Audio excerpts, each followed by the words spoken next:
Galera, boa noite para vocês, ou boa tarde, sei lá, tá? Então, olha só, primeiramente queria agradecer a participação de vocês aí neste evento, foi meio rápido assim, né? Marcou e tal, já agendou, mas valeu vocês terem vindo aí e eu espero que valha muito a pena, tá? Essa programação que eu preparei aqui para vocês hoje, tá? Então, olha só, para a gente começar o nosso conteúdo aqui que eu quero compartilhar com vocês nessa aula de hoje, tá? Eu queria falar com vocês rapidamente aqui sobre os estágios da aprovação. Então, nosso objetivo aqui é fazer com que você, né, obtenha resultados, vamos dizer assim, melhores aí na sua carreira como estudante, tá? Resultados melhores aí no vestibular e que você consiga passar o mais rápido possível com a menor dificuldade possível, vamos dizer assim, beleza? Então eu costumo dizer o seguinte, que os estágios da aprovação, eles são 3. E a gente consegue visualizar mais ou menos a coisa aqui em um gráfico, beleza? Então eu gosto de desenhar gráfico, então eu vou desenhar um gráfico aqui. Olha só o lance então. Vamos dizer que a curva de crescimento de um estudante é mais ou menos essa curva exponencial que está aí no gráfico. E aqui a gente vai colocar assim, ó. Aqui em cima a gente tem o seu grau de tranquilidade. Aqui embaixo, que é bem baixo, né? E aqui embaixo a gente tem o seu grau de sofrimento, beleza? Aí, putz, grilo, professor. Já começou mal essa bagagem aqui. Aí, ó, aqui a gente vai ter o seu resultado. Professor, o resultado está 0 e o sofrimento está 100, né? Então, ó, no nosso gráfico vai funcionar assim. Quanto mais para cima aqui, maior o seu grau de tranquilidade. Quanto mais para baixo, maior o seu grau de sofrimento, beleza? Para cá é o seu nível de resultado. Entende-se por resultado aqui a sua nota, tá? Na prova que você quer fazer, seja o vestibular convencional, que já passou, o Enem ou alguma outra prova que você tenha como objetivo realizar, beleza? Então fala pra mim, ó, nesse ponto aqui, ó, se eu escolher esse ponto, o que a gente tem nesse ponto? Muito resultado e muita tranquilidade, sim ou não? E aí? Parece bom demais, né, pra ser verdade. Agora, nesse ponto aqui embaixo, o que a gente tem? Muito sofrimento e pouco resultado. Professor, eu acho mais realista, né? Então, olha só, vamos dividir agora esse gráfico aqui em 3 partes, beleza? Então, eu vou colocar aqui, ó, essa daqui vai ser a parte 1, essa daqui é a parte 2 e a última lá a parte 3. Então, eu vou botar aqui, ó, parte 1, parte 2 e parte 3, beleza? Todo estudante, ele começa aqui na parte 1, beleza? O que seria essa parte 1? É o que eu chamo de aluno amador. O aluno amador é aquele aluno que, meio assim, ele está totalmente perdido, sabe? Ele não sabe muito bem o que estudar, nem como estudar, nem quando estudar, nem a melhor forma de fazer isso. Cuidado, não confunda o aluno amador com o aluno vagabundo, né? Aluno vagabundo é aquele que não tem chance nenhuma em nada, beleza? Nem na vida, coitado, né? Agora, o aluno amador é aquele cara esforçado, ele é bem esforçado, só que ele não consegue colher os resultados que ele precisa porque as metodologias que ele tem usado não são muito eficientes, vamos dizer assim, tá?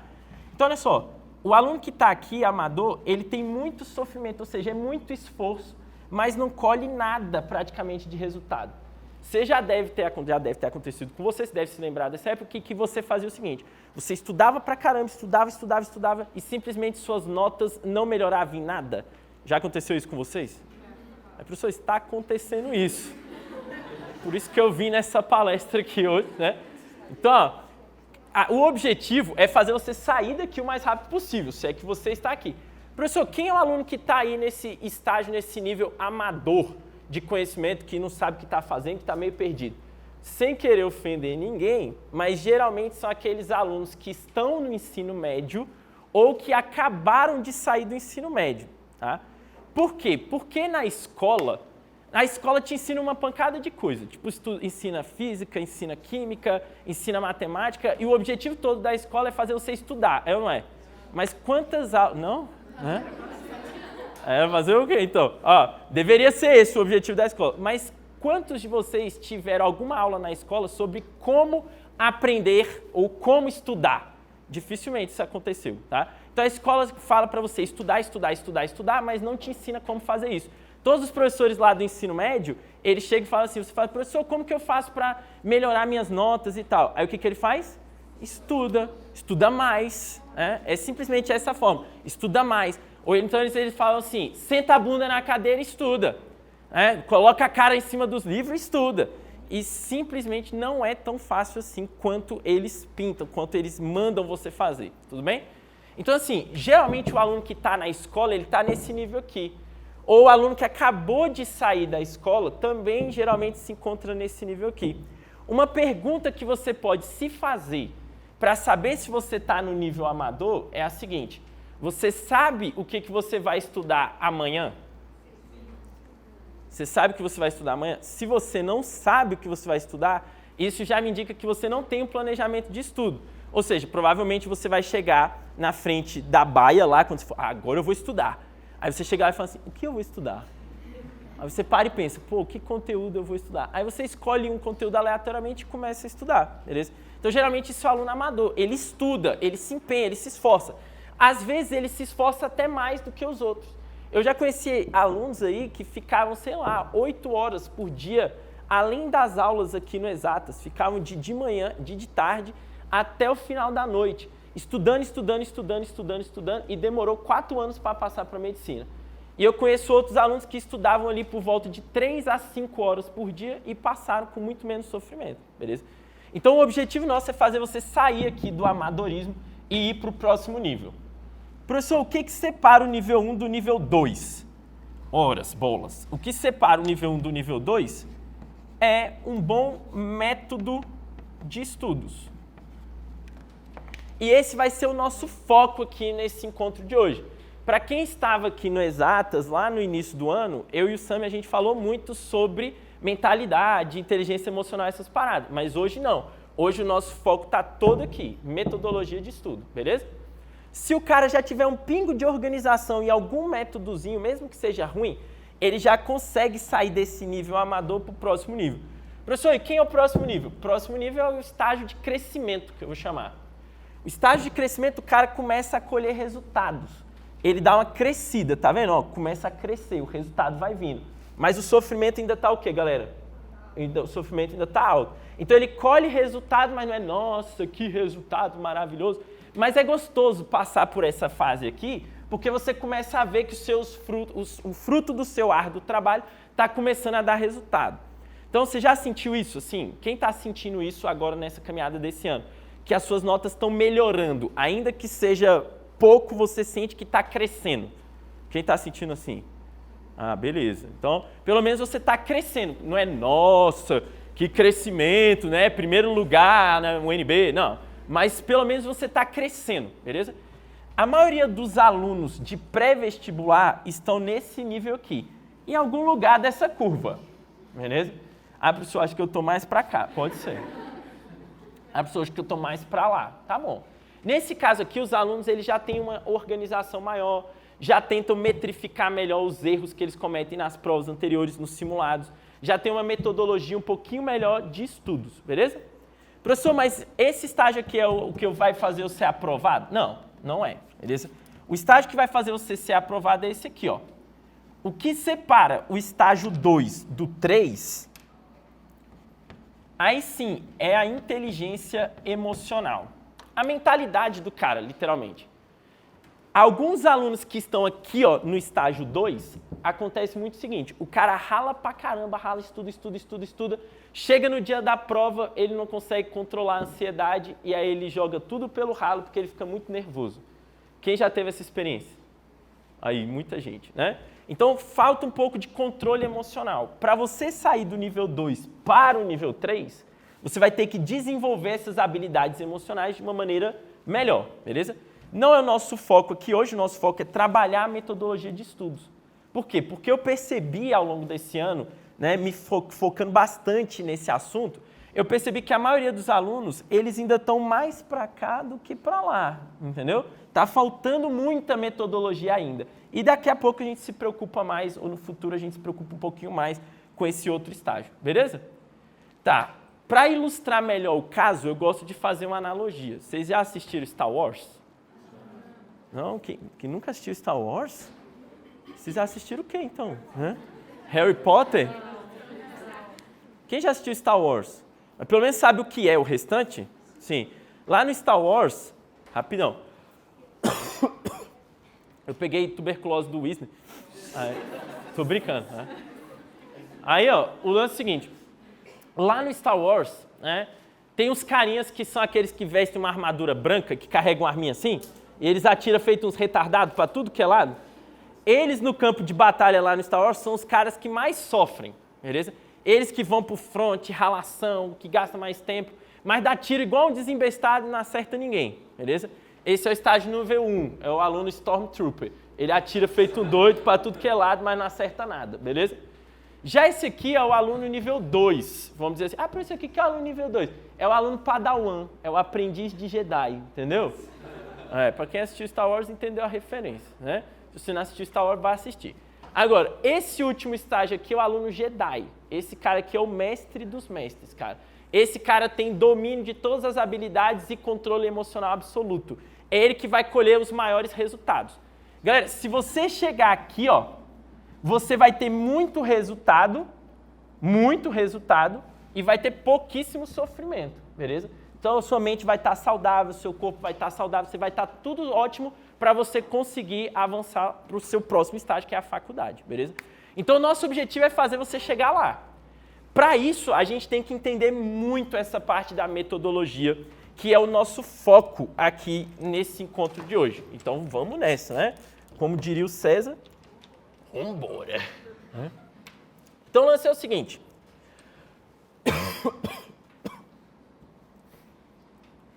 A primeira coisa que você precisa para começar a crescer nos seus estudos é entender de alguns indicadores de performance, beleza?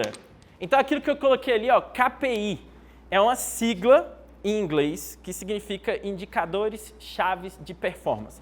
Você pode usar isso aqui para qualquer coisa na sua vida, mas eu dei uma adaptada especificamente para o vestibular, para os estudos de uma maneira geral, beleza? Então, quais são, professor, os indicadores que eu preciso me preocupar? O que eu tenho que analisar para saber se eu estou evoluindo ou não como um estudante? A primeira coisa que você tem que...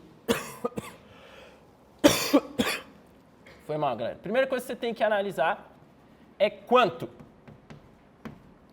Ué, professor, como assim quanto? Quantas horas você tem se dedicado aos estudos diariamente? Essa é a pergunta. Quanto de tempo você tem dedicado a esses estudos, ao seu projeto que é ser aprovado aí no vestibular e tudo mais? Quanto tempo você tem se dedicado?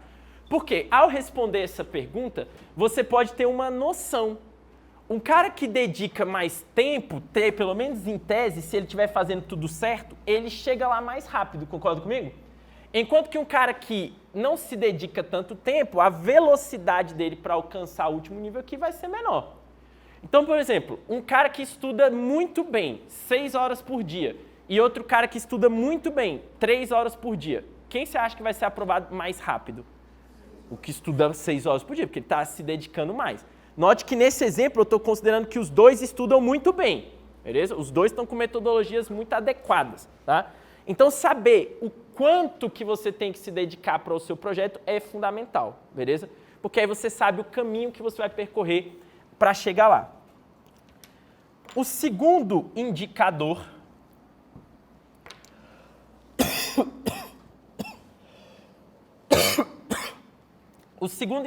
galera, é onde.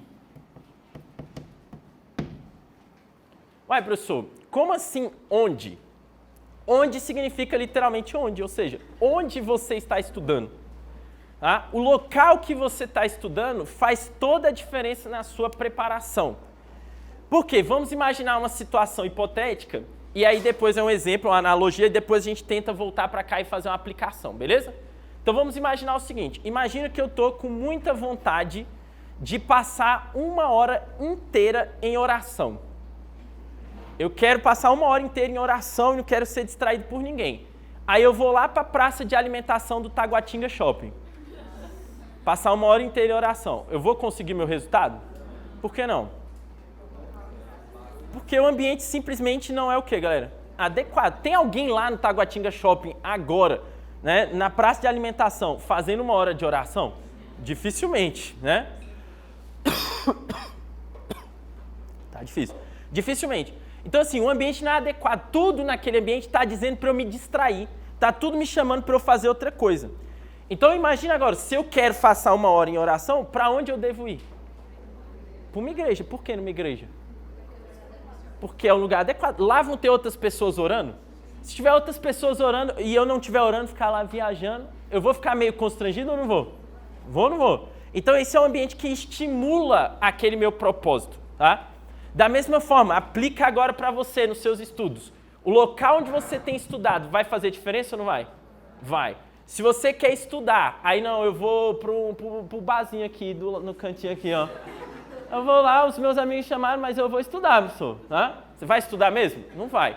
Então, o ambiente adequado para os estudos é muito importante. Tem gente que estuda, cara, na cama. Quem já estudou na cama? Isso. 10 minutos depois, dormiu. 10 minutos depois, você está dormindo. Por quê? Porque a cama é um ambiente que vai fazer você dormir, cara. Estudar, tem aluno que estuda na mesa da sala de estar. Só que a sala de estar é emendada com a sala, né, onde tem a TV. E aí ele está estudando na mesa, o irmão está jogando videogame, a mãe está conversando com a vizinha, né, e está tudo chamando você para se distrair. Simplesmente o local onde você está escolhendo não é adequado. Fala para mim um local adequado. Qual é o lugar adequado? É isso, as baias aqui do cursinho, por exemplo, é um lugar adequado. Uma biblioteca é um lugar adequado. Mas, se eu nem faço cursinho, não tem biblioteca nenhuma perto da minha casa. Então, monta no seu quarto, ou na sua casa, em algum lugar, um local adequado para você estudar. Uma mesa organizada, que não tenha distrações, né? Que não tenha televisão, que não tenha rádio por perto, que não tenha barulho por perto, e que seja um local, no mínimo, iluminado e silencioso, beleza? Porque senão vai ficar realmente muito difícil. Terceiro indicador, por onde?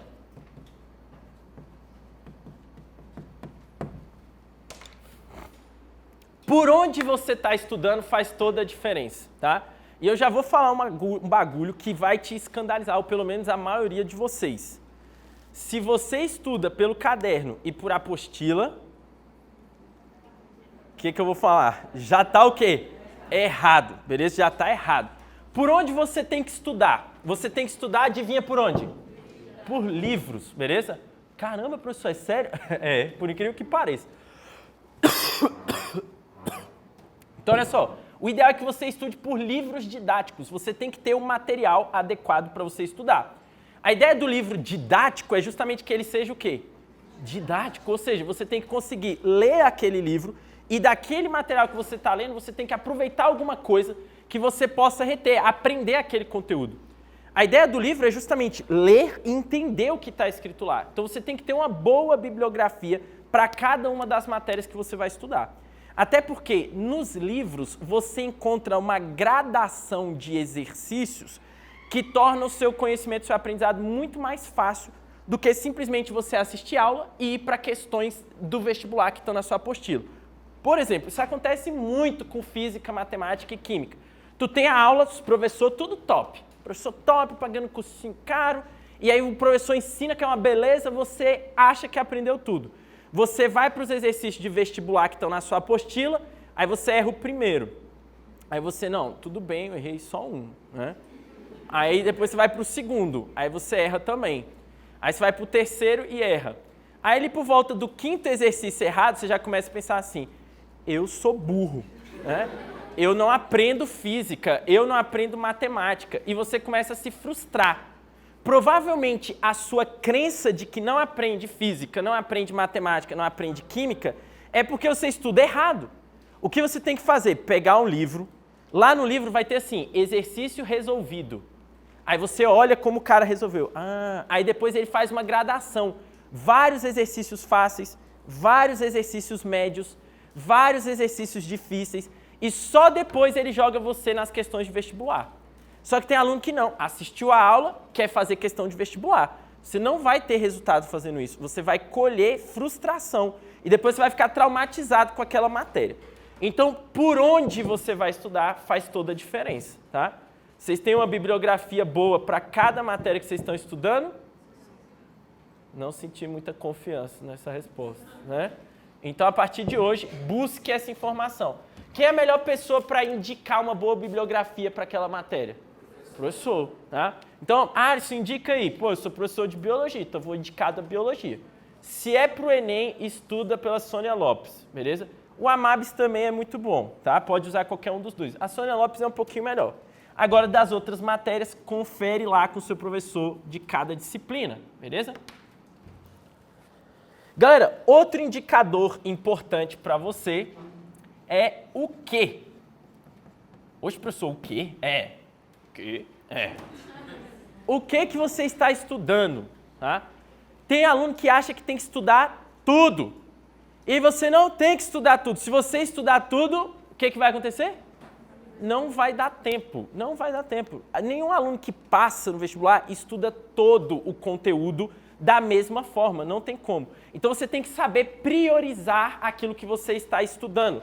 Se você não souber priorizar o que você está estudando, a chance é de que você não vai conseguir estudar e você vai ficar com um monte de matéria atrasada.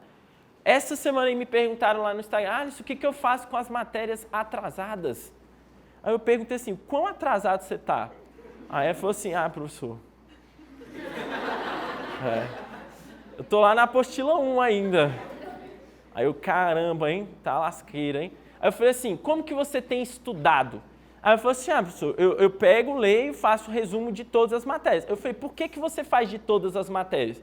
Aí ela, porque todas as matérias caem na prova. Mas todas as matérias caem na prova na mesma intensidade? Não, então você tem que priorizar aquilo que é mais o quê, galera?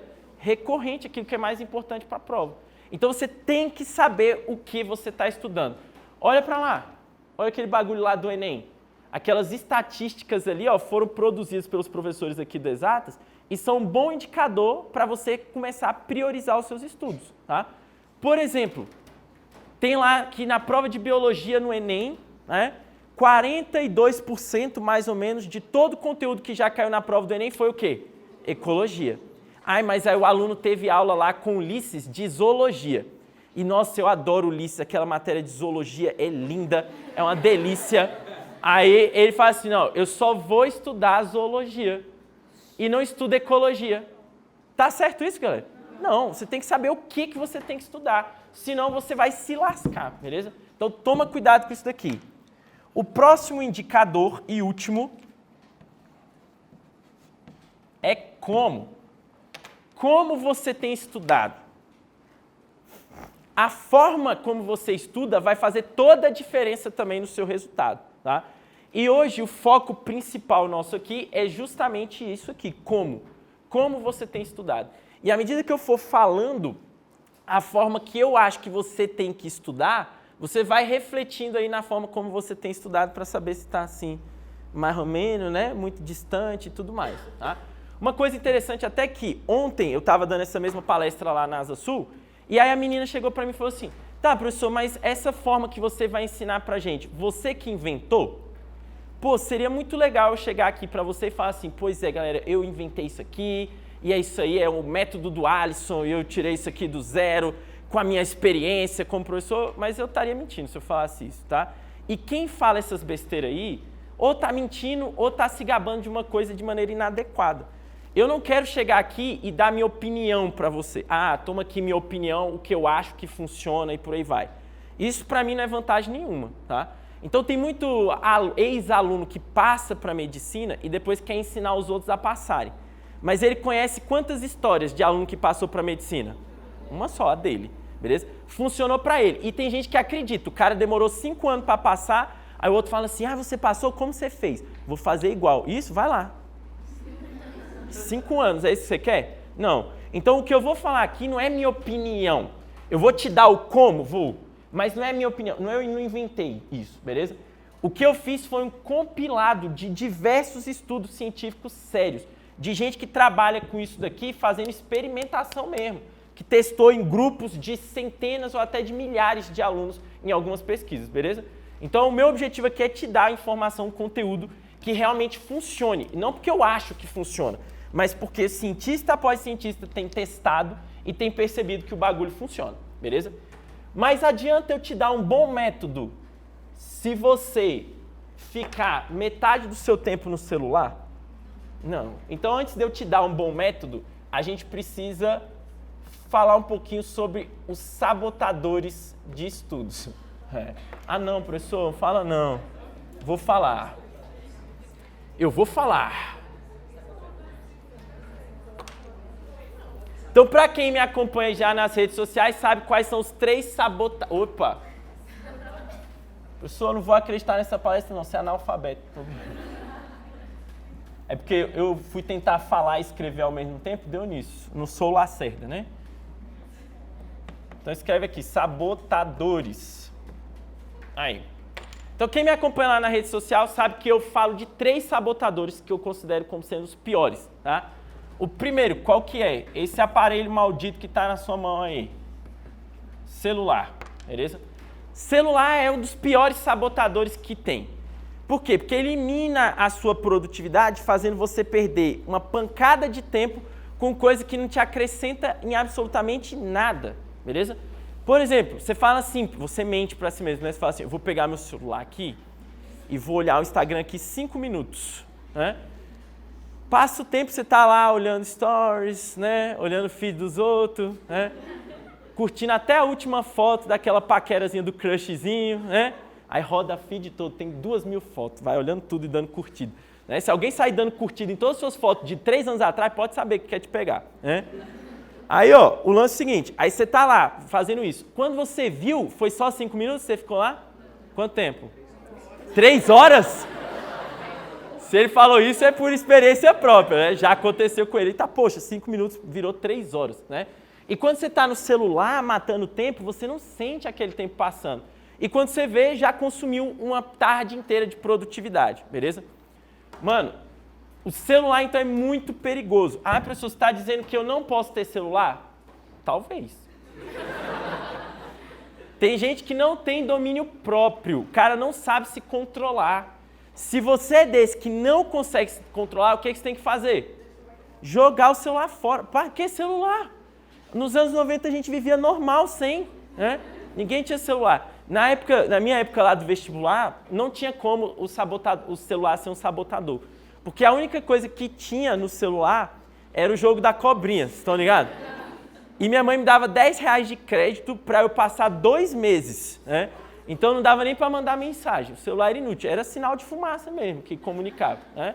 Mas hoje a galera perde muito tempo aqui, principalmente em rede social. Então se você não sabe se controlar, você tem que se livrar, beleza? Existem alguns aplicativos que bloqueiam, né, determinadas funções do celular e notificações no intervalo de tempo. Então você coloca assim, eu estudo nesse intervalo de tempo e nesse, o aplicativo pode bloquear todas as notificações. Isso já te ajuda, beleza? Se ainda assim não for suficiente, professor, porque aí eu vou lá e desbloqueio o aplicativo, né? Entendeu? Você está sabotando aquilo que te impede de te sabotar, tá ligado? É a meta-sabotagem, entendeu? Então, putz grilo, se você já está fazendo isso, meu amigo, joga esse celular fora, tá? Deixa quieto. Depois que você passar, você compra o celular. Vai ser tipo uma recompensa, né? Segundo, você vai colocar aqui, ó. O segundo sabotador são as amizades. Aí agora eu vim na palestra, o professor dizer que eu não tenho que ter amigo. Foi isso? Não. Eu não estou falando que você não pode ter amigos. Você pode. Eu estou falando que o seu objetivo aqui, principal, não é fazer amigos. É óbvio que, eventualmente, você vai fazer aquele brother, aquela pessoa. Talvez você vai até ficar, vamos dizer assim, né, amigo daquela pessoa para sempre. Tá? Talvez você conheça o amor da sua vida, né, dentro do cursinho. Teve um aluno meu que é médico agora, né, ele conheceu a esposa dele no cursinho. Os dois estudavam para medicina. Aí, um belo dia, ela tirou uma dúvida com ele e pronto. Né? Tá ligado? Você conhece o amor da sua vida assim, ó. Atenção que, ó, isso aqui é um bônus para você. Eu vim te ensinar a metodologia de estudo e vou te ensinar como é que você conhece o amor da sua vida. É mais ou menos assim. Você está andando nos corredores do cursinho ou de alguma instituição de ensino. Pode ser a escola, pode ser o cursinho ou pode ser a faculdade. Se passou da faculdade, meu amigo, entra no mestrado, porque senão não conhece mais. Aí, ó, você está andando.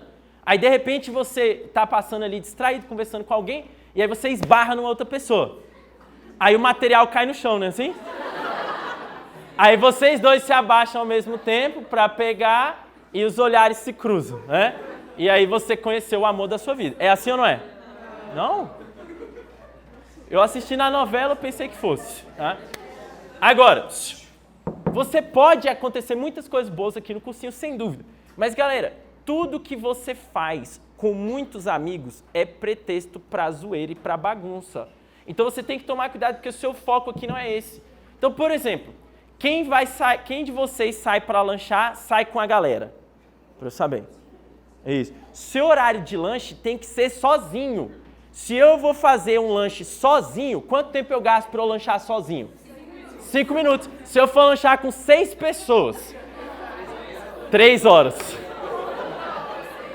Aí o lanche vira a tarde toda. Tu é doido, velho. Queimando tua tarde toda com bate-papo, perdendo tempo, jogando conversa fiadas. Não pode. Né? Ali na lanchonetezinha ali, meu amigo, eu chego 7 horas da manhã, já tem gente lá, mas que não sei o quê, né? Então, assim, não perca seu tempo fazendo isso. Você pode ter suas amizades? Pode. Depois que acabar o seu horário de estudo, velho. Você tem que ter horário programado para você conversar com o seu amiguinho. Senão, não tem conversa. Tem aluno que, velho, para ir no banheiro tem que chamar o outro. Menina, principalmente, gente, faz isso aí. A menina tá apertada, aí ela não consegue. Aí ela fica assim, caramba, eu tenho que ir no banheiro. Aí ela fica, bora lá, bora lá. Aí a outra, calma aí que eu tô estudando. Aí ela, não, bora lá, bora lá. Oxe, vai sozinha. Não consegue, tem que ir com alguém. E aí o banheiro, que era 2 minutos, vira 10, porque nesse meio tempo vai conversando, perdendo tempo, tá? Estudo em grupo. Estudo em grupo, na maioria das vezes, é estudo nenhum, é pretexto para conversa. Porque sempre tem um engraçadinho no grupo, não tem um engraçadinho?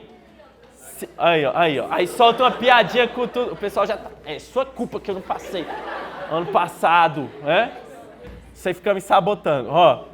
Então, cuidado com as amizades, galera. Outra coisa que eu vou indicar para vocês é o seguinte, né? Não só cuidado com as amizades no sentido de você não ficar perdendo muito tempo, mas no sentido também de você escolher os amigos que você quer para você, beleza?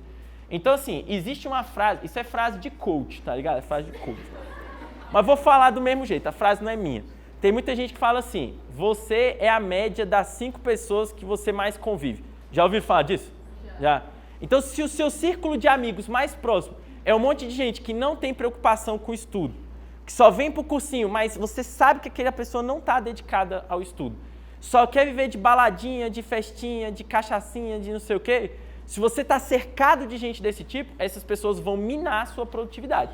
Não adianta você achar, não, professor, eu que influencio, né? Eu vou influenciar todos os meus... Não vai, galera, não vai. Se tem um grupo, o grupo te influencia, porque você quer fazer parte, beleza? Aí o grupinho lá de baladeiros vem pro cursinho, mas não quer saber de estudar. Final de semana lá, sabadão, pô, bora pra baladinha, não sei o quê. Você vai ceder, porque você não quer ficar de fora. E aí você vai perder aquele tempo que você podia estar estudando para estar lá. E pode ter certeza, meu amigo, enquanto você está na baladinha, tem um asiático botando para moer no livro. Tá? E ele vai passar e você não. Tá? Se o asiático estiver na baladinha, a chance dele passar já é maior que a sua. Imagine se você for para a baladinha também. Então toma cuidado. Tá? E o terceiro e último sabotador é a procrastinação. Professor, por que você está me batendo tanto? Então, olha só. Cuidado, novamente aqui. Tem aluno que procrastina os estudos, né, perdendo tempo com bobagem, assistindo seriado, né, mexendo no celular, indo para a festinha. Não, isso é aluno vagabundo. Novamente, o aluno vagabundo não me interessa. Porque se você está aqui hoje, você vê que gastou seu tempo para aprender como estudar, é porque você já não é vagabundo, então já deu uma filtrada aí na galera, beleza? Por quê? Só os aprovados estão aqui, não é verdade, galera? Oh, glória a Deus, aleluia, né? Eita, professor, fala, abre a boca e profetiza. Fala. Aí, ó, o pessoal já tá, opa, ó. Então aqui, a procrastinação é um vilão. E para vocês que são bons alunos, o bom aluno também procrastina. E sabe como o bom aluno procrastina? Ele procrastina estudando. Uai, professor, como é que eu vou procrastinar o estudo estudando? Como é que é essa bagaça? Você vai estudar. O aluno bom, ele procrastina estudando aquilo que não precisa ser estudado. Por exemplo, levanta a mão quem tem muito problema em matemática. Só para eu saber. Isso. Ixi, metade da galera, né? Então, não perca a live de amanhã, 5h50. O professor Wisner vai ensinar junto comigo a melhor forma de estudar matemática, beleza? Então, não perca amanhã, 5h50, tá? Agora, beleza. Aí o aluno fala assim, pô, eu tenho problema em matemática. Mas aí ele vem, assiste uma aula minha, sei lá, fala uma aula top minha. Todas, beleza. Aí, suponha que ele assistiu uma aula bem massa, uma aula que eu gosto de dar, por exemplo, é a bendita aula de fotossíntese, né? Uma aulinha deliciosa aquela da fotossíntese. Aí eu vou lá, dou aula de fotossíntese, aí o moleque fica assim, doido, caraca, que conteúdo massa, pô, o Alisson ensinou tão bem. Aí ele sabe que ele tem que estudar matemática, mas o que ele faz? Estuda a fotossíntese. E ele não precisa, ele já viu aquele conteúdo, ele já sabe, mas ele não, eu vou estudar isso aqui. Ou tem aluno bom, geralmente quem sofre desse problema é mulher. Então a dica para as meninas aí. As meninas tendem a ser mais perfeccionistas do que os homens, em boa parte das vezes. Aí as meninas vão procrastinar os estudos fazendo assim, pô, eu vou pegar esse conteúdo aqui super legal e eu vou fazer um resumo lindo. Né? Um resumo assim com letras diferenciadas, né? Todo retinho, uma coisa mais linda do mundo. Aí ela gasta uma tarde inteira fazendo um resumo top de um conteúdo que ela já sabe. Olha que utilidade isso, né? E ela sente no fundo do coração que ela usou muito bem aquela tarde, porque olha que resumo ficou top. Aí ela posta no Insta e dá 100 curtidas. Aí ela fala, caraca, valeu super a pena fazer esse resumo. E perdeu a tarde inteira que podia estar estudando uma coisa útil fazendo um resumo inútil, beleza? Então, cuidado, isso é procrastinação. Você está trocando o tempo que você podia estar fazendo uma coisa que presta para fazer uma coisa que não tem utilidade nenhuma, estudando uma coisa que você não precisa, tá? Quando eu estava na faculdade, eu me lasquei logo no primeiro semestre por conta disso. Eu sempre fui aluno nota 10, aluno top na escola, até porque não precisava estudar. Na escola não precisa estudar. Né? Na escola você chega lá, um dia, a prova é amanhã, o que você faz? Estuda hoje. Ou se duvidar, acorda mais cedo e estuda algumas horas antes. Eu já estava nesse nível aí, né? Então assim, e dava certo. Mas não dá para fazer essa técnica para o Enem, tudo bem? Eu acho que é meio óbvio. Aí tem gente assim, professor, sério que não dá? Eu jurava que eu ia tentar, professor, né? Estudar tudo em 2 dias antes. Não vai dar certo. Aí eu cheguei na faculdade, eu tinha muito problema com cálculo 1. Por incrível que pareça, em biologia a gente estuda cálculo 1, tá? Então se você tá nessa aqui, eu vou estudar, vou pegar um curso de saúde porque não vai ter conta.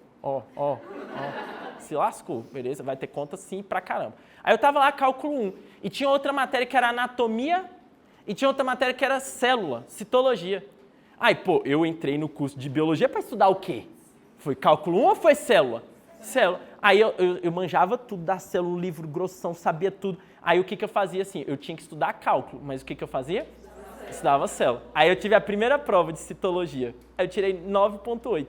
Aí eu fiquei, otário, né? Já cheguei na faculdade mandando 9,8. Aí primeira prova de cálculo, valendo 10, tirei 1,2.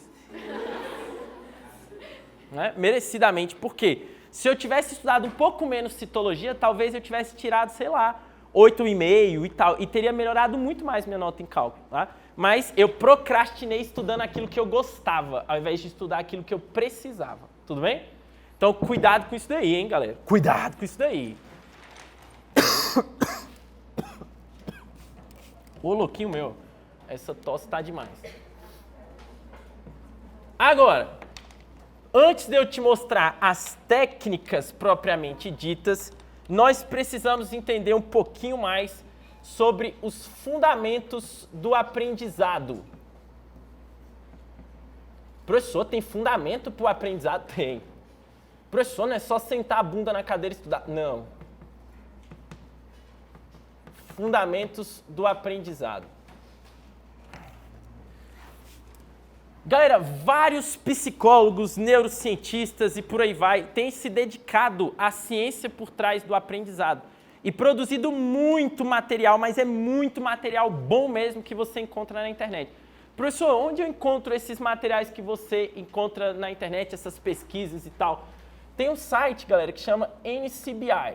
Professor, NCBI, não é NCBI, não, é porque é em inglês, cara, tá?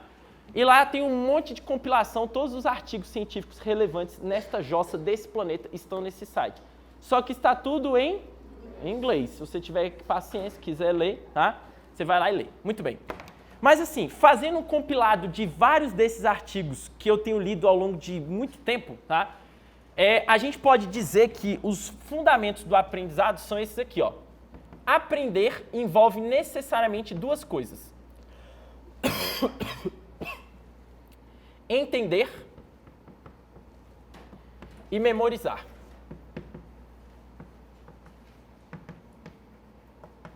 Entender e memorizar. Então, todo aprendizado passa necessariamente por essas duas coisas. Entender e memorizar. Entender e memorizar. Se você memoriza sem entender, você não aprendeu. Tudo bem? Se você entende sem memorizar, você não aprendeu também. Mas, professor, como assim? Pense comigo.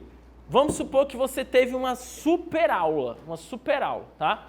Fala um professor top aqui do Exatas, além de mim, é claro. Harudi, né? Quem gosta do Harudi? O Harudi é o mestre ninja da matemática. Ele já nasceu com uns 10 genes para matemático no DNA dele, beleza? Então o Harudi é top. É um dos melhores professores de matemática desta cidade, com certeza, beleza? E aí, beleza, o Harudi está lá dando aquela aula massa. Enquanto o Harudi vai falando com aquela paciência de Jó, com aquele jeitinho manso, fofinho, aí você tá lá assim, né? Entendendo tudo. Aí você, caraca, que professor top, tô entendendo tudo. Melhor professor de matemática do fundo do meu coração. Te amo, Harudi, pra sempre. Aí quando você chega no exercício, né? Aí você fala assim, que merda é essa aqui? Por quê? Porque você entendeu. Mas aquela informação não está guardada dentro de você ao ponto de você tê-la memorizado. Adianta alguma coisa você entender aquela super aula e no dia da prova, quando você precisa recuperar aquela informação da memória, você não acha nada na cabeça? Não adiantou nada, você não aprendeu, você só entendeu. Tem professor picareta e tem psicólogo meia boca que fica espalhando, e pedagogo também, espalhando uma ideia bosta de que você só precisa entender que memorizar é decoreba, é método antiquado, que isso aqui é old school, que isso aqui já está fora de moda, que você não precisa memorizar. Conta isso, então, para aquele cara que dirige, que pilota o avião que você vai viajar, né? E conta isso para um cara que for fazer uma neurocirurgia na sua cabeça um dia. Vai lá, fala para ele que ele só precisa entender. Memorizar é irrelevante, né, para o aprendizado. Então o cara, por exemplo, o cara que é lá piloto de avião, ele vai lá e entendeu todo o processo. É assim que o avião voa, é assim assado, as leis da física, não sei o quê. Mas no dia lá que ele está pilotando o avião, aí para que serve esse botão aqui? Ah não, eu esqueci. Né? Adiantou ele aprendeu alguma coisa? Não adiantou. Então isso tudo necessariamente passa por memorização. Não se deixe iludir por essas ideias moderninhas de escolinha pedagógica e de meia pataca, beleza? Você tem que entender e tem que memorizar, senão não tem utilidade. Se você não consegue acessar aquilo da sua memória depois, serviu para nada, você perdeu tudo, tá? Isso provavelmente vai acontecer com muitos de vocês no dia da prova do Enem. Você vai ficar com aquela puta sensação de que você viu aquele conteúdo, mas que você não lembra, beleza? Já passaram por isso? Você até lembra, caraca, o professor falou disso aqui na aula, velho, que inferno. Aí você não consegue lembrar de nada, aí você vai lá e erra a questão, tá? Então tá bom. Agora, entender é tão importante quanto memorizar. Mas agora presta atenção. 2 fundamentos aqui. Eu vou chamar o seguinte, ó. Eu vou chamar aqui de input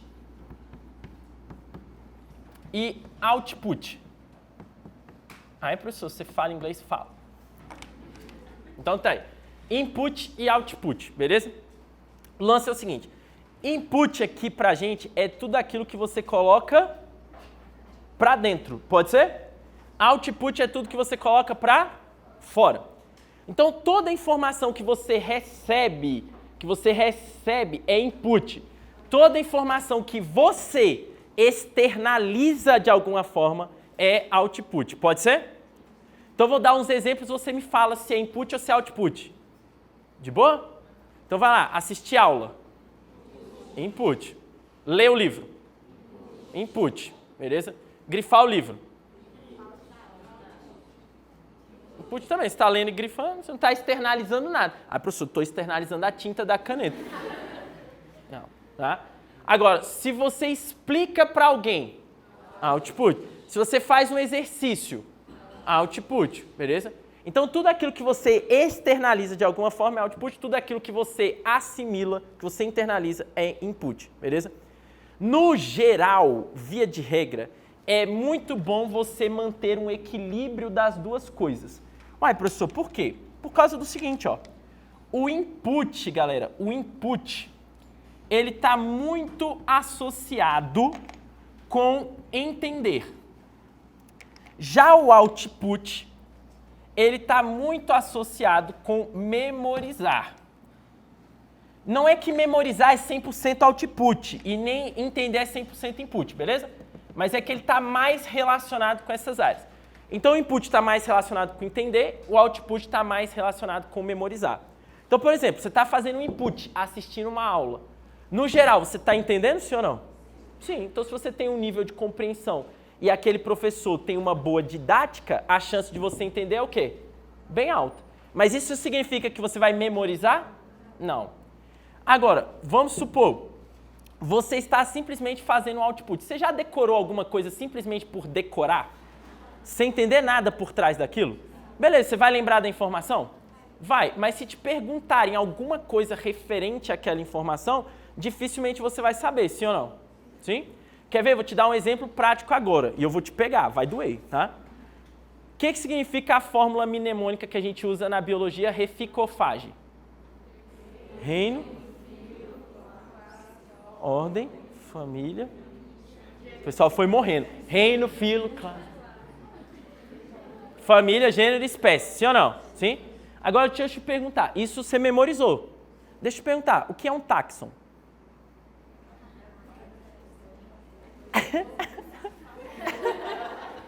Professor, faz uma pergunta mais difícil aí, vai. Então, ó, você está vendo? Nesse caso, você memorizou, mas você não sabe o que está por trás. Táxon é um grupo hierarquizado, uma forma de organizar a classificação dos seres vivos. Beleza? Então, nesse caso, você memorizou, mas não entendeu. Tá? Mas eu vou dizer o seguinte, no geral, é bom você ter um equilíbrio das duas coisas, para a vida como um todo. Mas para provas, quando você está se preparando especificamente para uma prova, seja ela uma prova na escola, uma prova na faculdade, vestibular, um concurso, você precisa priorizar mais o output do que o input. Então, eu vou dizer para você, o seu estudo solitário, ele tem que ser, em média, 70% output e 30% input. Para provas, o ideal é que seja assim, 70% output, 30% input. Para a vida como um todo, você pode dar uma equilibrada, mas para preparação especificamente para alguma prova, você tem que priorizar o output. Por quê? Nesse caso, a memorização é mais importante do que a compreensão, beleza? Porque você precisa acessar aquelas informações. Mas a maior parte do estudo na escola, no cursinho ou em qualquer outro lugar, eles vão priorizar principalmente o quê, galera? O input, tá? Cuidado, para esse input aqui de 30%, eu estou desconsiderando o período que você passa em aulas, que é o maior input de todos, tudo bem? Então, eu estou falando assim, de estudo solitário, você lá, sozinho, estudando, tem que ser 70% output, 30% input. Você sozinho lá, estudando, além das aulas. Mas aí tem aluno que adora input, ele adora o input. Aí tem aluno que faz assim, talvez seja o caso de alguns de vocês aqui. O cara vai para a escola de manhã, vai para o cursinho à tarde e compra um conjunto de videoaulas para ele assistir à noite. O que ele fez o dia inteiro? Input. Em nenhum momento ele vai lá e faz um outputzinho, nada. Ele vai entender muita coisa ou não vai? Vai, mas ele não vai lembrar de nada depois. Tá? Então isso não tem utilidade no final. Você tem que priorizar o output. aula já é input suficiente para você. No geral, no seu estudo solitário, vai lá e mete um monte de output, que é para você garantir que você está memorizando aquele conteúdo que você aprendeu na aula. Faz sentido isso, galera? Faz? Agora, é aqui que você tem que tomar cuidado com uma coisa, cara. Putz, que tem que tomar cuidado. Então, vou escrever aqui, ó, com letras garrafais, aqui, ó, cuidado. Ó, cuidado, é para você não esquecer. Professor, com o que eu tenho que tomar cuidado? Você tem que tomar cuidado com as ilusões de aprendizado.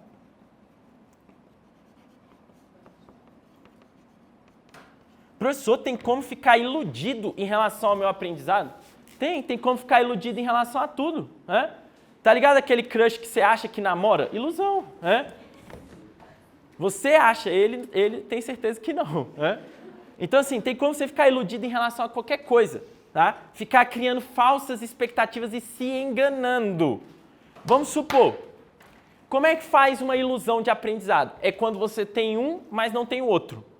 Então, é o caso aí do reino, filo, classe, ordem, família, gênero e espécie. Você decorou, mas não sabe o que está por trás. Aí você acha que sabe taxonomia, porque você decorou reino, filo, classe, ordem, família, gênero e espécie, mas você não sabe o que está por trás. Se cai uma questão discursiva, perguntando uma coisa mais complexa, você peida na farofa. Ou você pode entender, mas não ter memorizado, e aí você acha que sabe. Os dois acontecem, mas esse daqui, que você entende, mas não memoriza, é mais comum para vocês, estudante pré-vestibular, ou para quem está fazendo concurso também, beleza? Por quê? A maioria dos alunos entende muito bem quando eles estão tendo aula e quando eles estão lendo. Quando você lê um livro, você entende o que está escrito? Sim, professor, e se eu não entender? Aí você tem um problema de alfabetização.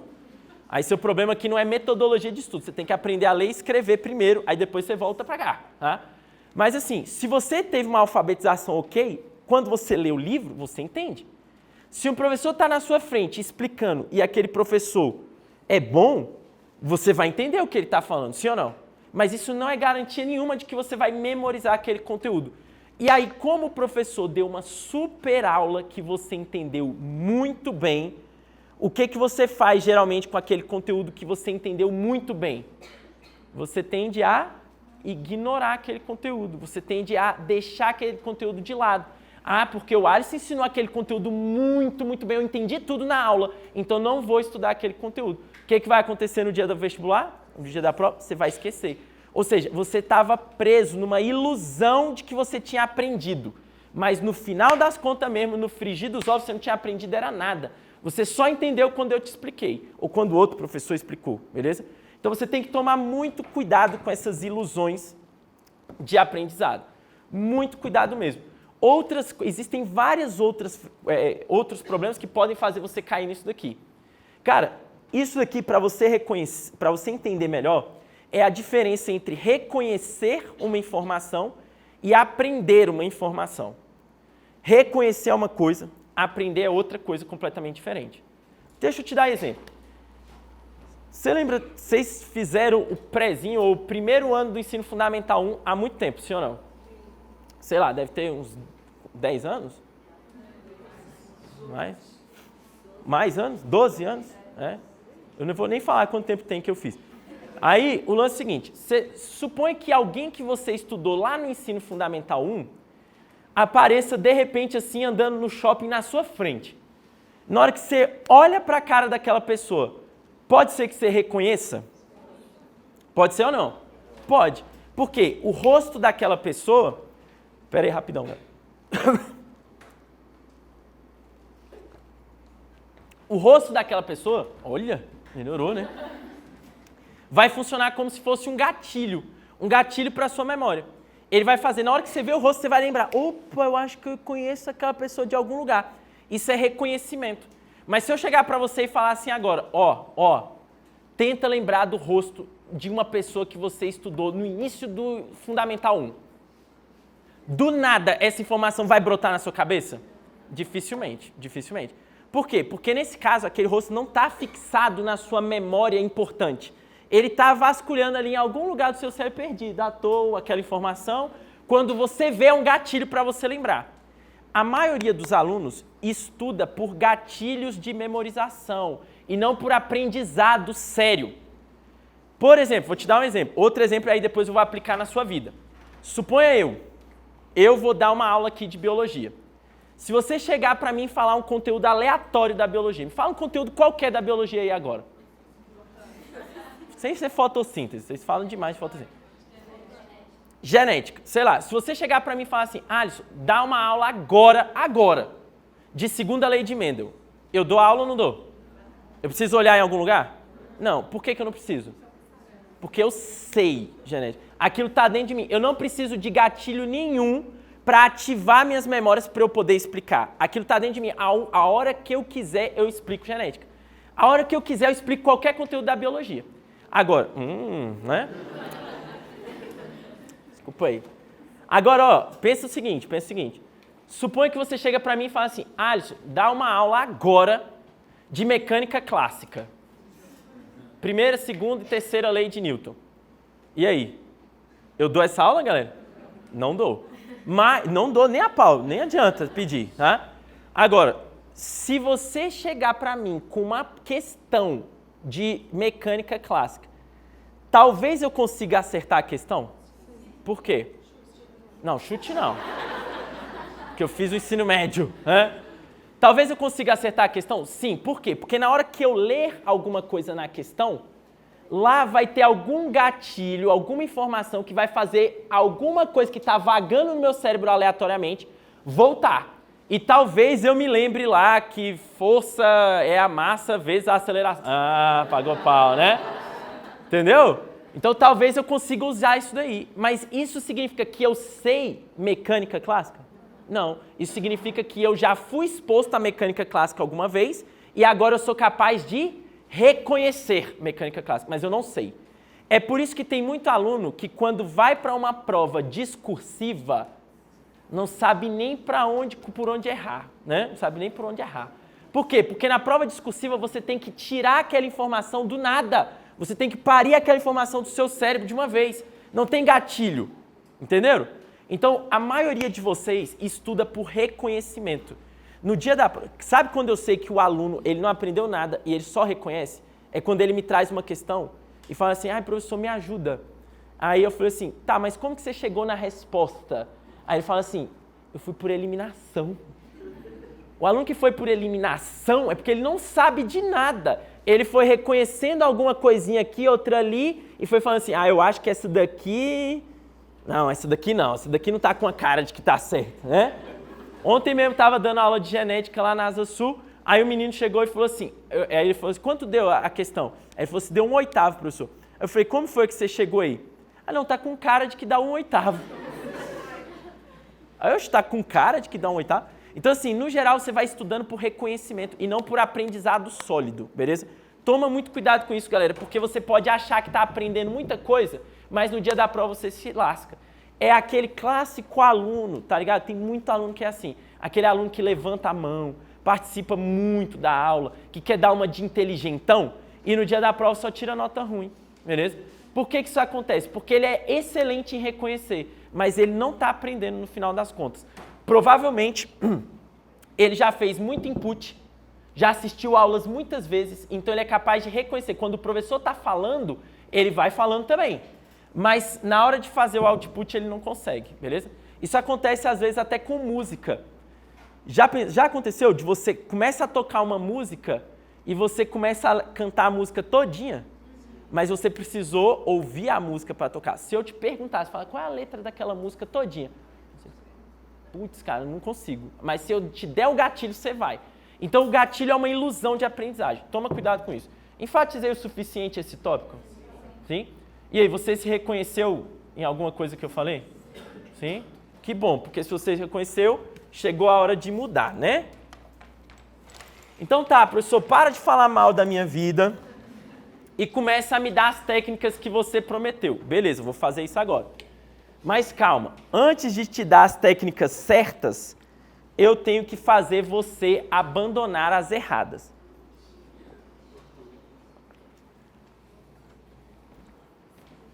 E, novamente, as informações que eu vou passar aqui não é achismo, tudo bem?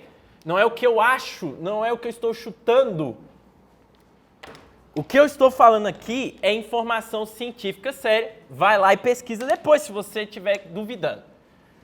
Então vamos colocar aqui, ó, técnicas ineficientes.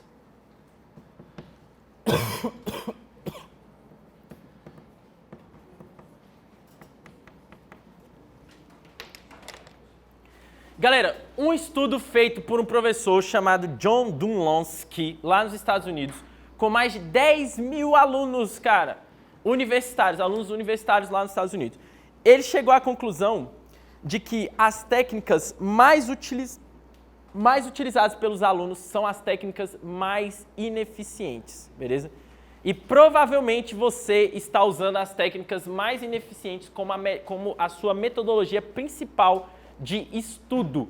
E aí isso talvez explica, né, o fato de você ainda não ter conseguido o resultado que você espera. Então eu vou listar aqui algumas técnicas bem ineficientes.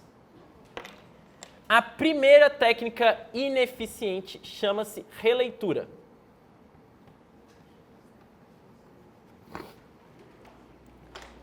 Galera, releitura é uma técnica muito ineficiente. Reler alguma coisa não vai dar o resultado que você espera de memorização. Tem aluno que acha que que lê demais, lê muito, uma coisa, uma hora ou outra aquilo entra no cérebro dele e ele vai aprender. E isso, infelizmente, não é verdade. Um outro experimento, né, revelou o seguinte, o cientista lá, ele pediu para fazer o seguinte, ele separou grupos de 1000 alunos, 2 grupos de 1000 alunos, e falou assim, ó, esse grupo aqui vai estudar por releitura. Vocês podem reler o material quantas vezes vocês quiserem. Era um material de 6 páginas, aproximadamente, e eles iam fazer uma prova. A prova ia acontecer uma semana depois. Então eles falaram assim, ó, nesse período de uma semana você pode reler o material quantas vezes você quiser. Quantas vezes quiser, está liberado. O outro grupo de 1000 alunos não podia reler. Eles só podiam ler uma vez. E depois que lesse, eles respondiam um pequeno questionário, depois da leitura. Beleza? Aí o professor perguntou assim, ó, é isso que vai acontecer. Vocês entenderam o experimento? Um grupo pode reler quantas vezes quiser, o outro só pode ler uma vez e vai responder um pequeno questionário antes da prova. Tudo bem? Aí ele perguntou para os estudantes que iam usar essas metodologias. E aí, quem vocês acham que vai ter o melhor resultado nesse teste? Todo mundo respondeu o quê? Aqueles que puderem ler quantas vezes quiserem. Uai, porque se o cara pode ler quantas vezes ele quiser, a chance dele aprender é muito grande. Essa é a crença popular, beleza? Mas no final do teste, depois que todos eles fizeram a prova, quais alunos tiveram o melhor resultado? Os que fizeram o teste. Leram uma vez e responderam um questionário. Eles tiveram resultados, acredite se quiser, 32% superior aos outros alunos que releram. E olha que teve aluno que releu 20 vezes o negócio, tá? Então, releitura é ineficiente. Não use essa técnica. Não adianta você ficar lendo e relendo o mesmo material, que isso não vai produzir o efeito de memorização que você pretende, beleza? Segunda técnica ineficiente. Essa daqui é de partir o coração. Grifo. Quem estuda grifando? Isso, então pode parar que não serve para nada. Então, ó, a técnica de grifar o assunto não resolve nada. Por quê, galera? Essas duas técnicas aqui, elas se tratam essencialmente de quê? Input, beleza? Elas se tratam especificamente de input. Você está colocando ali um monte de informação para dentro. Ah, professor, mas eu estou grifando. E daí, se você está grifando? O simples fato de você passar uma caneta numa palavra significa que você vai lembrar dela depois? Se fosse assim, eu passava uma caneta em um livro inteiro e aí eu me lembrava do livro todo, não é assim? Então, geralmente o aluno fala assim para mim, ah, professor, mas eu não grifo na expectativa de que eu vou lembrar do que eu grifei. Eu grifo porque quando eu for reler, eu vou reler só aquilo que eu grifei. Então, você acabou de usar duas técnicas inúteis, beleza? Somou duas delas, tá? E além do mais, se essa é a técnica que vocês faz, se você grifa, e depois só lê o que você grifou, cuidado, porque isso é uma das melhores formas de você cair numa ilusão de aprendizado. Ai, professor, como assim? Explica aí. Tá bom, vou explicar. Vamos supor que você está lendo um capítulo de história. Fala um capítulo massa de história. Segunda Guerra Mundial, beleza? Segunda Guerra Mundial é top. Não que a guerra foi top, tá? Estudar o assunto é top, beleza. Aí você está lá estudando o capítulo Segunda Guerra Mundial e você vai grifando. Fala pra mim, eu estou supondo um aluno que grifa bem, hein? Porque tem aluno que é meio retardado e grifa tudo. Se você grifa tudo, você não grifou nada, no final das contas, né? Então vamos supor que você é um aluno bom grifador. Aí você está lá grifando. O que um bom grifador grifa? Aquilo que é mais importante, sim ou não? Então você está grifando o mais importante, tem isso em mente. Aí você estudou grifando, massa. Daqui uma semana você volta lá, pô, vou revisar aquela matéria de Segunda Guerra Mundial. Só que eu vou ler só o que eu grifei. No momento que você abre o livro e lê o que você grifou, na hora que você lê novamente, você está dando um gatilho para o seu cérebro de memória, sim ou não? Se eu chegasse para você e falasse assim, me fala o que você grifou aí de cabeça. Você ia lembrar? Dificilmente. Mas na hora que você abre o livro e tá lá o que você grifou, qual a impressão de que você vai ter na hora que você estiver lendo? De que você está lembrando daquilo. Mas você não está lembrando, você só está lembrando porque o livro está te informando aquilo novamente. Ou seja, você está achando que você está entendendo aquele conteúdo. Aí você fala, olha só, eu lembro disso aqui quando eu grifei. Você só lembra porque você leu de novo. Mas isso vai fazer você ficar com a falsa sensação de que você entendeu muito bem aquele conteúdo. Mas isso não é verdade. E se você achar que entendeu muito bem o conteúdo, o que você não vai fazer? Estudar aquele conteúdo novamente. E nota, o que você vai deixar de estudar então? O mais importante, que foi aquilo que você grifou, tá? Então a minha recomendação para você é, não grife. Tá gastando caneta, tá perdendo tempo, né? Teve até alguém que foi aqui de Taguatinga, né? Deixa eu só saber se a pessoa está aqui para eu não falar mal dela aqui, né? Então tá, ó, a pessoa não está aqui. Então teve alguém que chegou para mim e falou assim, professor, você falou lá na live que era ruim grifar, mas eu gosto tanto de grifar. Eu falei, então grifa, né? Quem sou eu para dizer que você não deve grifar, né? Aí ela falou assim, mas vê se o meu grifo é bom. Eu tenho 8 cores de canetas. Cada uma delas significa uma coisa, né? Aí eu falei, gente, cada cor da caneta significa uma coisa. Na hora que você está lendo, se cada cor significa uma coisa, você está adicionando mais trabalho inútil para você, sim ou não? Sim. Além de estar usando uma técnica inútil, você está deixando ela altamente complexa. Beleza? Então não tem resultado isso aí, você está perdendo tempo, né? Porque cada coisa, isso aqui eu grifo de amarelo, de vermelho, de azul ou de verde. Aí você, putz, nem sabe mais. Aí grifa, puta, escrevi errado aqui, grifei errado.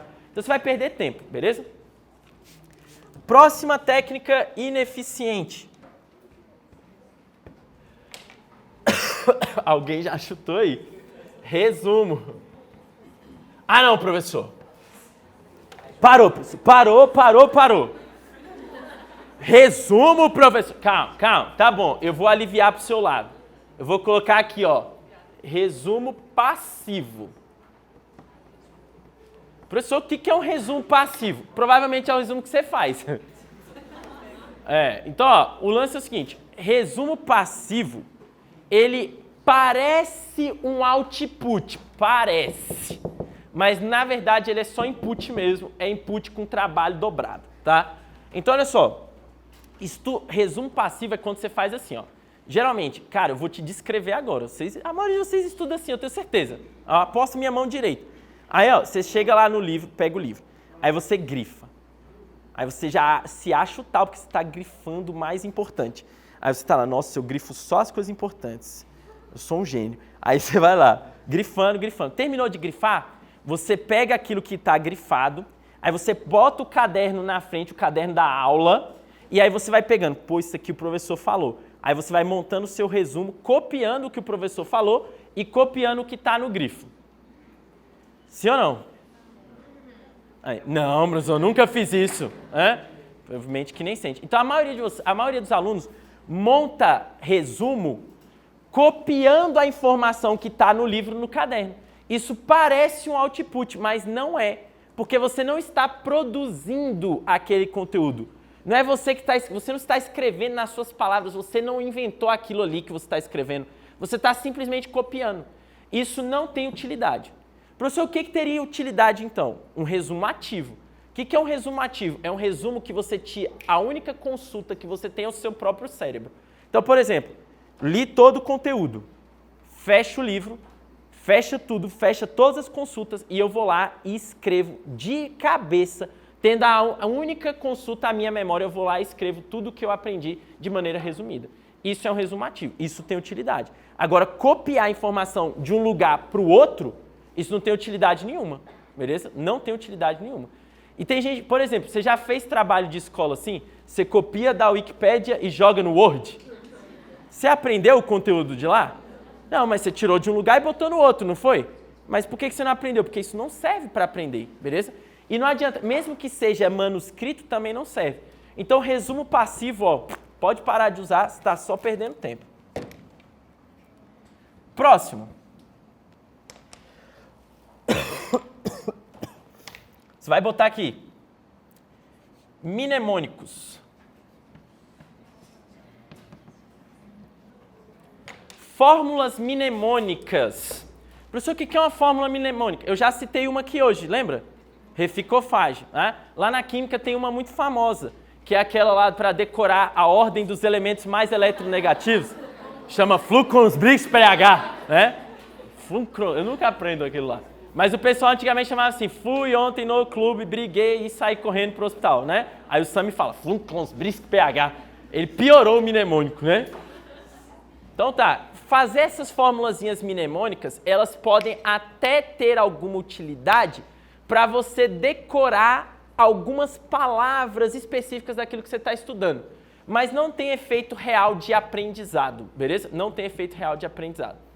Por exemplo, deixa eu te perguntar, quais são as etapas da prófase 1 da meiose 1? Prófase 1 da meiose 1, quais são as etapas? Leptóteno, zigóteno, paquíteno, diplóteno e diacinese. Oh, até que o pessoal, algumas pessoas lembraram. A gente está assim. Meiose 1, professor, o que é isso? Então tá bom. Então, beleza. Essas técnicas aqui, galera, elas são as mais utilizadas, mas são ineficientes. Por quê? Porque elas se tratam essencialmente de input. E o que você precisa priorizar é o quê? O que você precisa? Output. Tá, professor, e quais são as técnicas que eu uso para priorizar o meu output e conseguir obter sucesso nos meus estudos? Vai, bota aqui, ó. Técnicas eficientes. Ah, é para isso que você veio aqui hoje. E eu não vou falhar, meu amigo. Eu vou te ensinar a bagaça. Técnicas eficientes. Galera, eu vou listar aqui 4 técnicas eficientes, beleza? 4 técnicas.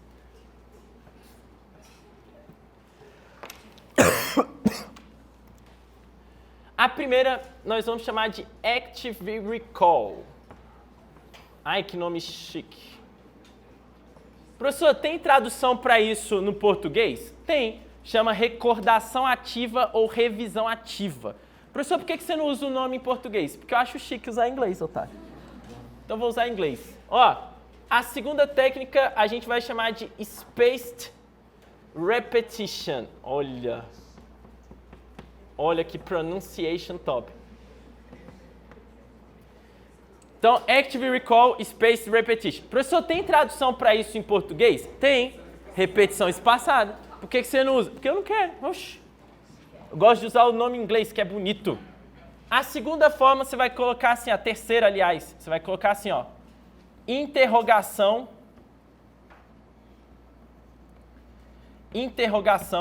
elaborativa.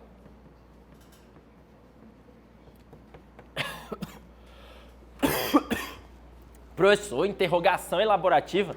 Tem um nome em inglês para isso, professor? Tem. Recite. Mas por que você usa esse em português? Porque essa palavra aqui geralmente é mais difícil de traduzir, o pessoal geralmente esbarra, né? Interrogação elaborativa. E a última é estudo intercalado.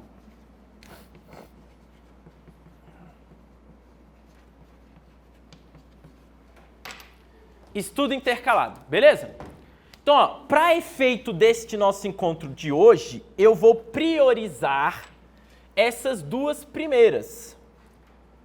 Então, meu amigo, segundo as melhores pesquisas científicas deste planeta, a melhor combinação para os seus estudos se trata da junção dessas duas técnicas, Active Recall mais Spaced Repetition. Se você me acompanha lá no Instagram, eu não falo de outra coisa. Né? Então é isso aqui o tempo todo. Por quê? Porque eu falo e tem gente que ainda não acredita. Por quê? Porque essas 4 técnicas que estão ali, elas são muito contraintuitivas. Quando o aluno começa a aplicar aquilo, parece contraproducente. Parece que ele não está evoluindo, beleza? Por quê? Porque são técnicas difíceis que exigem esforço seu. Já essas outras técnicas aqui, por que elas são prediletas da galera? É porque dá resultado? Não, é porque é fácil de fazer. Ler, grifar, montar um resumo é fácil. Aí o máximo que o aluno faz é montar o resumo lindo, né, do Instagram, e aí ele acha que já está na frente dos outros estudantes porque o resumo dele é mais bonito. Né? Então isso aqui é fácil de fazer, isso aqui dá trabalho fazer. Quando uma coisa te dá trabalho, você sente que não está evoluindo. E aí você desiste e vai para uma coisa aparentemente mais fácil. Mas, galera, no aprendizado não tem atalho, beleza? Você vai ter que ter trabalho. Não existe aprendizado sem trabalho árduo. Você precisa forçar o cérebro a pensar, a raciocinar, tá? É igual, por exemplo, e o povo quer caminho fácil para tudo. O povo vai para academia, aí vem um cara fortão, igual o Mangabeira. Aí o cara lá fortão, aí fica, caraca, que inveja daquele cara, mó fortão, né? Aí eu queria ficar assim bem rápido. Aí o que a pessoa faz? Bomba. Por quê? Quer acelerar. Mas, galera, esse ganho que você tem simplesmente com bomba, esse ganho vai ser duradouro? Não, ainda pode trazer uma série de efeitos o quê? Colaterais, beleza? Então, assim, não vale a pena. Da mesma forma no estudo. O efeito colateral de você ficar nisso, é 3, 4, 5 anos de cursinho. Esse é o efeito colateral. Uma hora você vai passar? Uma hora você vai passar? Vai, se você não desistir, vai. Mas você vai passar por síndrome da, vamos dizer assim, insistência.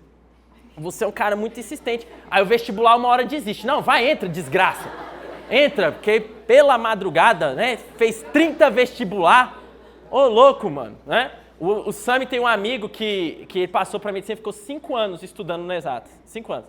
Aí o cara passou para medicina, aí ele foi rapar a cabeça no dia que ele passou. Aí o pai dele falou assim, guarda os cabelos, porque cada cabelo é um vestibular que ele fez. O pai do cara. Então, ó, isso aqui dá trabalho, aquilo é fácil, mas isso dá resultado, aquilo não dá, beleza? Então tá, professor, o que é o Active Recall e o Spaced Repetition? Olha, pagou o pau do meu inglês. Ó, o lance aqui é o seguinte, velho. Vou botar os dois aqui, ó, que a gente fala dos dois. Active Recall mais Spaced Repetition. Beleza? Então, a essência do Active Recall é mais ou menos assim, ó. Vou te explicar de maneira resumida. Então, pare e pense no seguinte, tá? Toda vez, Active Recall, o foco dessa palavra está aqui, ó, no Active. Active dá a ideia de quê? Ativo. Se é ativo, a gente está fazendo o quê, galera? Output, beleza? A gente está fazendo output. Então, assim, Active dá essa ideia de ativo. Então, a ideia é que durante o seu estudo você tem que estar ativo e não passivo. Passivo é quando você simplesmente assimila alguma informação ou simplesmente copia uma informação de um lugar no outro. Isso é passivo. Ativo é quando você produz alguma coisa com aquele conhecimento que você tem. Mas não basta só produzir alguma coisa. Essa coisa que você vai produzir, ela tem a ver com recall. Em inglês, recall, a melhor tradução para isso seria recordar ou recordação. Então, para você recordar alguma coisa, você tem que fazer um esforço mental. Você tem que botar o seu cérebro para gastar energia. Galera, você tem duas partes da sua memória, o que a gente chama de memória volátil e memória fixa, beleza? Memória o quê? Volátil e memória fixa, tudo bem? Completa a frase, atirei o pau no... Como é que você sabe? Isso porque você foi treinado durante muito tempo para falar isso, sim ou não? Você cantou isso muitas vezes? Cantou. Então isso está na sua memória fixa. Fala para mim o que você comeu na segunda-feira da semana passada. Aí tem a gente que fala assim. Tem gente que foi chutando. Ah, lembra nada, não. Por quê? Porque isso foi para a sua memória volátil, beleza? Agora, presta atenção. O seu objetivo é tirar as coisas importantes da sua memória volátil e jogar para a sua memória fixa. Qual é o melhor jeito de fazer isso? Você tem que ensinar para o seu cérebro que aquilo que você quer lembrar é muito, muito, muito, muito, muito importante. Por exemplo, se eu te der uma senha agora, eu só vou mostrar a senha, eu não vou te entregar um papel. E falar assim, olha, essa senha, ela abre a conta de um banco, tem R$1 milhão disponíveis lá. Só que eu falo assim, você não pode anotar, você tem 1 minuto. Cara, você vai dizer para o seu cérebro que aquilo é muito, muito importante? Aí você, claro, professor, claro, me passa logo a senha, me passa logo. Então assim, ó, por quê? Porque aquilo é importante, isso vai mudar a sua vida. Então, automaticamente, seu cérebro coloca na memória fixa, porque é importante. Agora eu chego aqui e falo das briófitas, eu falo da reprodução da angiosperma. Aí você fica, que porcaria mais inútil isso daí. O seu cérebro vai entender que isso é importante? Não. Aí você fica com aquilo na memória volátil, chega lá no vestibular da UNB, caiu o quê? Briófita, né? Teve gente que a única coisa que lembrou é que a briófita é pequena, né? Foi a única coisa que lembrou, tá? Então tá. Então olha só, quando você faz Active Recall, você tem que produzir um esforço mental de recordação. Você tem que se engajar fortemente em lembrar de alguma coisa. Quando você se engaja fortemente em lembrar de alguma coisa sem nenhuma consulta, o seu cérebro entende que aquela informação é importante. Ele tira da memória volátil e bota na memória fixa. Simples assim, beleza? Só que aí que mora o perigo. Se você não revisar aquilo da maneira certa, o seu cérebro vai devolver aquilo para a memória volátil. Então não basta fazer Active Recall. Por isso que tem a segunda parte aqui, beleza? Mas o Active Recall é fundamental. Por isso que aqueles estudantes que fizeram o testezinho depois da leitura tiveram resultados melhores do que aqueles que só releram. Porque quando você tem um teste e não tem consulta, a informação tem que vir de onde? Da sua cabeça. Se você acabou de ler, fechou tudo e faz um teste, você vai ter que fazer um esforço mental para lembrar aquilo que você acabou de estudar. Nesse momento, seu cérebro começa a transferir da memória volátil para a memória fixa. Isso vai ajudar você a lembrar daquele conteúdo de maneira que você nunca lembrou na sua vida. Vocês entenderam isso? Faz um pouco de sentido? Faz todo sentido, né? Então tá bom. Tá, professor, mas como é que eu faço Active Recall? Tem várias formas de você fazer Active Recall. Uma delas é uma técnica de leitura chamada de SQ3R. Eu ensinei essa técnica de leitura para quem assistiu às lives lá. Mas eu vou resumir ela aqui para você, beleza? SQ3R é uma sigla, tá? Então eu vou fazer aqui, ó. Vou usar só o cantinho aqui para te explicar essa bagaça. Então olha só. É uma sigla em inglês, tá? O S significa survey. O Q significa question. E o 3R são de 3 palavras que começam com R. Read, recite, recall. Então, ó, recite é a mesma coisa que está aqui, ó, beleza? Então, survey, question, read, recite, recall. Por isso que chama SQ3R, ó. SQ123R, beleza? Professor, traduz essa bagaça. Tudo bem. Survey, em inglês, significa uma pesquisa, mas dá uma ideia de uma pesquisa superficial, beleza? É mais ou menos assim, você vai passar o olho superficialmente em alguma coisa. Question é você se questionar, é você montar uma espécie de questionário, se perguntar coisas. Read é ler, recite é recitar, traduzindo ao pé da letra, ou fazer interrogação elaborativa, e recall é você recordar, é aquele esforço de recordação que eu acabei de falar. Então tá bom, como que você deve ler um determinado material? Vamos supor, né? Vamos supor que você pegou ali um capítulo de, sei lá, vamos pegar um assunto da história novamente. Vamos supor ditadura militar, pode ser? Cai muita ditadura militar no Enem? Cai. Então tá bom. Então ditadura militar, suponha esse conteúdo aí. Quando você pegar o livro, você vai estudar da seguinte forma. Você primeiro vai passar o olho de maneira geral. Você não vai ler tudo, você vai só dar uma passada de olho. Um tipo de leitura chamado de skimming. É só você meio que escanear o texto ali de boa. Você não vai ler tudo, você só vai passar o olho. Quando você estiver passando o olho, você vai observar que tem algumas coisas que estão em destaque. Geralmente o título, os subtítulos, alguns tópicos. Às vezes o autor, ele destaca alguma coisa em negrito naquele texto, beleza? As imagens e as legendas das imagens. Você vai passar o olho nessas coisas especificamente. Mas à medida que você estiver passando o olho, você vai com uma folha de papel do lado elaborar perguntas sobre aquilo que você está passando o olho. Então vamos supor, lá no capítulo de ditadura militar, ele vai ter lá um tópico assim, opa, o milagre econômico. Já ouviu falar lá do milagre econômico? Na hora que você lê aquele tópico, suponha que você não sabe nada, você está estudando pela primeira vez. Você não sabe o que é o milagre econômico. Na hora que você vê aquilo ali, o que você tem que botar no papel? O que foi o milagre econômico? Qual a importância do milagre econômico? Qual foi o contexto do milagre? E assim você vai montando um banco de questões numa folha de papel à medida que você faz a pesquisa. Leitura rápida, beleza? Depois disso, você fez a pesquisa, fez o questionário. Agora sim você vai ler. Professor, por que eu já não começo lendo? Porque quando você já começa lendo, a chance do seu cérebro dispersar é muito alta. Eu vou te provar isso com um experimento muito fácil que eu vou fazer aqui com você.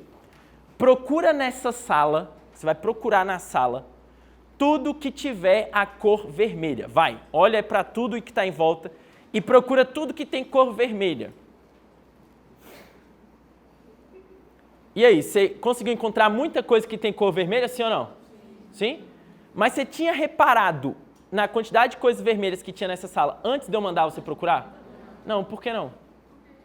Porque não é importante. Porque se você não direcionar o seu cérebro, então ele não sabe o que tem que procurar. Então ele não se concentra. Quando você direciona o seu cérebro, ele sabe o que procurar, então ele se concentra. Por exemplo, se eu cheguei aqui e montei um questionário com um monte de perguntas que eu tenho que responder, o que eu estou fazendo com o meu cérebro? Eu estou direcionando ele, eu estou falando assim, ó, você tem que procurar estas respostas. Automaticamente você vai se concentrar mais na sua leitura vai ser muito mais eficiente. Só que, à medida que você estiver lendo, você vai ler e vai dialogar consigo mesmo, beleza? É normal dialogar consigo mesmo ou é doideira? É normal, beleza? É normal. Desde que você saiba que está dialogando consigo mesmo, né? Teve um aluno lá que me perguntou no Instagram, falou assim, professor, eu escuto umas vozes. Aí eu falei assim, cara, tô ficando preocupado, né? Então, se você está escutando vozes e acha que essas vozes são de outra pessoa, procure urgentemente um psiquiatra, tudo bem? Se você está escutando vozes, é a sua voz, você está falando com você mesmo, tá tudo bem, tá normal, beleza? À medida que você for lendo, você vai recitar as respostas das suas perguntas para você mentalmente. Tá lendo, vai respondendo mentalmente. Opa, achei aqui o que é o milagre econômico. Ah, então o milagre econômico é tal e tal e tal. Massa. E assim você vai fazendo a sua leitura. Quando você tiver terminado de ler e de recitar, você vai fechar o seu material, fecha tudo, e agora você vai fazer o recall. O que você vai fazer? Você vai recordar ativamente aquela informação. Como que você vai fazer isso? Escrevendo as respostas da pergunta que você elaborou. Simples assim. Você está lendo e fazendo Active Recall ao mesmo tempo, beleza? Sua taxa de retenção desse conteúdo vai nas alturas, eu garanto para você, tá? Mano, faz isso essa semana. Se der resultado, vai lá no meu Instagram e fala que deu resultado. Manda um direct, tá? Se não der resultado, vai lá e fala que não deu resultado, que eu vou cancelar a minha conta e nunca mais eu ensino nada disso aqui, beleza? Prometo que juro, tá? Mas você tem que tentar de verdade, tem que ser íntegro, tudo bem? Seja íntegro, porque eu estou sendo íntegro com você, tá? Então, massa. Agora, Tem outra forma de fazer Active Recall, Alisson? Tem. Você pode fazer direto o recite. Ou seja, a interrogação elaborativa é uma modalidade de Active Recall. E você pode ir direto para ela, se você tiver com pouco tempo. Você não precisa fazer o SQ3R todo. Vai lá e faz leitura com recite rapidão. É útil quando você está com pressa. Cara, se o conteúdo cai muito no Enem, você deve dar preferência para quem? Para o SQ3R. Mas se o conteúdo não cai tanto assim, não é muito importante. Você pode ir para o recite direto e fazer rapidão? Pode ser, beleza? Pode ser. E a terceira maneira de você fazer Active Recall é a que eu mais gosto.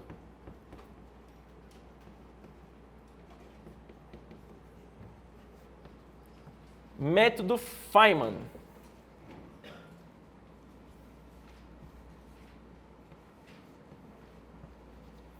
Método Feynman. Essa metodologia ela foi criada por um professor chamado Richard Feynman. E esse cara era um cientista brilhante, tá? Ele ganhou o prêmio Nobel da Física com algumas pesquisas aí que eu não sei nem para onde vai, tá? Então o fato é que ele era reconhecidamente um cientista genial, mas também ele era reconhecido como um professor genial. Todo mundo falava que o Richard Feynman era o melhor professor de todos os tempos. E ele é considerado assim até hoje, como um dos melhores professores de todos os tempos, beleza? Em inglês, o pessoal chama ele até de The Great Explainer. Tipo assim, o melhor cara que explica as paradas, entendeu? Fala pra mim, o que um professor tem que ter para você considerar ele como sendo o melhor de todos? Tudo bem, geralmente os alunos falam isso. Ah, o professor tem que ter didática. Mas o que é ter didática? Quando que o professor saiu da sala, você fala assim, esse professor tem didática. Quando ele te faz entender. Se ele fizer você entender, você diz que ele tem o quê? Didática. Não é a lógica, não é essa? Sim? Então a essência do método Feynman é justamente essa. Tá, professor, mas isso não é uma metodologia para dar aula? Também, pode ser. Mas aí que está o grande segredo do Feynman, beleza? Quando você aplica essa metodologia, automaticamente você aprende melhor. Por exemplo, se eu estou dando aula para vocês, vocês estão fazendo o quê? Input. O que eu estou fazendo? Quem está aprendendo mais? Eu. Então, automaticamente, o professor sempre aprende mais com o aluno. O professor não sabe mais do que o aluno, não é porque ele estudou mais, necessariamente.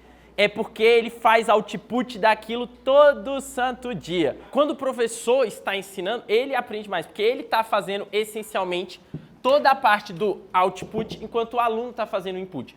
Quando você for aplicar o método Feynman, então, o que você tem que ter em mente? Que você tem que explicar aquele conteúdo para alguém ou para si mesmo. Se você é tímido e não tem ninguém para explicar, explica para você mesmo. Tem uma frase na internet que é muito legal e é atribuída ao Albert Einstein, beleza? Eu não sei se essa frase é do Albert Einstein, efetivamente, porque na internet tem um monte de frase que o pessoal fala que é do Albert Einstein, beleza? Na internet tem frase assim, o celular é um sabotador dos estudos. Dom Pedro I falando, né? Então não tem lógica. Então eu não sei se é do Albert Einstein, mas não importa, porque a frase é boa. Ela diz o seguinte, se você não consegue explicar em linguagem simples, é porque você não aprendeu. Então tá ligado aquela mitologia que rola? Tem gente que fala assim, me explica tal coisa. Aí a pessoa fala assim, putz, eu sei, mas não sei explicar. No fundo, essa pessoa não sabe. Essa é a grande verdade. Já pensou, você me paga para te dar aula de biologia, eu chego aqui e falo assim, galera, eu sei biologia pra caramba, mas eu não sei explicar. Te convence esse negócio? Não convence. Por quê? Se eu não sei explicar, é porque eu não sei. Porque se eu soubesse, eu saberia explicar, velho. Como é que você sabe uma coisa e não sabe explicar? Esse é o maior mito que alguém pode acreditar, beleza? Não é assim que funciona. Se você sabe, você explica. E não só você explica de maneira simples. Não é explicar com jargões complexos, dando volta na coisa, não sabe. Por exemplo, quando o professor chega aqui e não explica o conteúdo direito, o que se escreve lá na caixinha lá de sugestão? Escreve bem assim, o professor não sabe a matéria. Na tora. E é verdade se ele não explica direito, porque ele não sabe, beleza? Porque quem sabe, sabe explicar.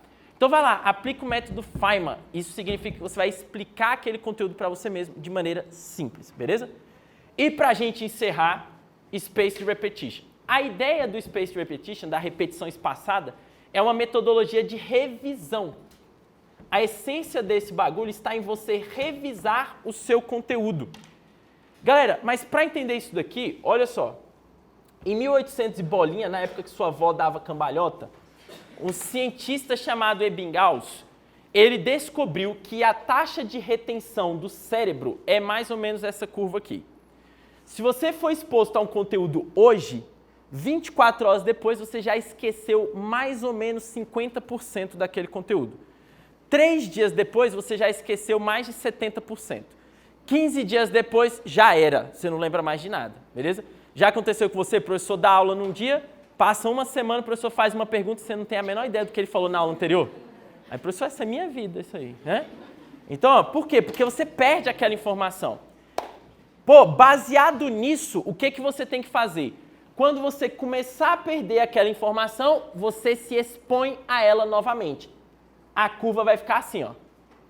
Quando você começar a perder aquela informação, você se expõe a ela novamente. Quando você começar a perder aquela informação, você se expõe a ela novamente. E assim a sua curva de esquecimento vai reduzindo drasticamente. A ideia é que você tem que revisar de maneira espaçada. Adianta você estudar o conteúdo todo hoje e revisar na semana do Enem? Não, porque isso não vai fixar aquele negócio na sua memória, beleza? Você tem que revisar de maneira espaçada. Revisa 24 horas, 3 dias depois, 7 dias depois, 15 dias depois, 30 dias depois e depois de 30 em 30, 30, 30, 30. Essa é a média de que você tem que praticar a sua revisão, beleza? Mas, cara, para você fazer uma organização apropriada de revisões, é bem difícil. Por quê? Porque você tem que ser altamente organizado, porque você tem que ter uma agenda programando as suas revisões. E a maioria dos alunos não tem esse nível de organização. Para resolver esse problema, você pode baixar hoje, no seu celular ou no seu computador, um aplicativo chamado Anki. Esse aplicativo aí, o Anki, nele você pode produzir o que o pessoal chama em inglês de flashcards. Esses flashcards são cartões de revisão. O aplicativo funciona mais ou menos assim. Você vai lá, coloca uma frase, tipo assim, uma pergunta. No verso, você vai colocar a resposta. E isso fica gravado no aplicativo. É tipo um questionário. Aquele aplicativo, quando você for revisar, você vai clicar lá, revisar. Aí ele vai mostrando seus cards. Ele vai mostrando pergunta, aí você responde mentalmente. Aí mostra a resposta. Aí você classifica a resposta. Você faz assim, foi fácil, foi médio ou foi difícil? Dependendo da classificação que você der, ele vai te mostrar aquele conteúdo em um período diferente. Se você errar e colocar difícil, ele te mostra em 10 minutos. Se você colocar que foi fácil, ele te mostra em 3 dias. Se você colocar que foi médio, ele te mostra em 1 dia. E assim o algoritmo do software, do aplicativo, faz o gerenciamento das suas revisões. É legal isso ou não é? Basta você clicar no aplicativo e fazer o negócio, beleza? De boa isso, galera?